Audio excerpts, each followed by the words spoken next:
service the entire denomination. Now, this worked for the 60s and 70s because the same connectional structure was replicated at each annual conference level. Training, resourcing, and program could be delivered from a centralized source to those regional bodies because they mirrored the same structure, right? No more. The world has changed so dramatically, this model has lost its viability in the eyes of its constituency. Loss of membership, all these issues, has caused for a kind of rise of regionalism. And what this means is a sense of disconnect between the general agencies and the local level, which we hear on a regular basis. A growing discontent with centralization and the push for more regional development. A growing cynicism that the local apportioned dollars would be better served supporting local resourcing rather than at national levels. This is my reading of the temperature of our constituency, folks. And it's very subjective. I admit that. Thanks, Marge. Now, it's value neutral. I'm not saying this is good or bad, but it's simply a reading of our current denominational climate.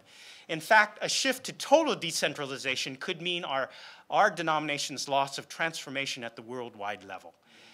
For example, our global health initiatives with the Gates Foundations, these are only possible because we have a centralized leadership structure that can speak for those elements. So when the Gates comes to the Presbyterians, they don't know where to go to. When they come to us, they know exactly where to go to. Ted Turner's observation at the UN Foundation, I don't know if you've heard this, but it was very, very striking to me. That was the fact that Ted Turner in public forums was asked the question, who in the faith communities do you think is making a difference on these fronts? And without a hesitation, Turner said, the United Methodist Church.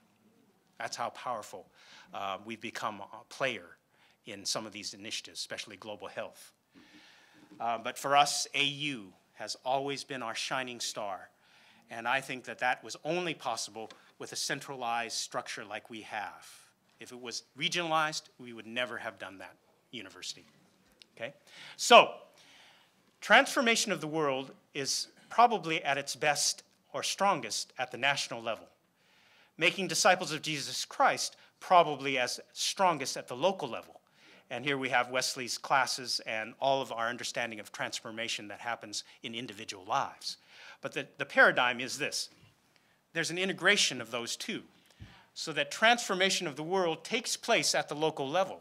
Ginsburg, their church's work in Darfur is unbelievably healthy, but something that the General Board of Global Ministries must defer to when it comes to Darfur. I mean, they really have it down. And so that local church is transforming the world at the deepest level of their work in Africa. And making a disciples of Jesus Christ takes place at the national level. Lives are transformed at exploration.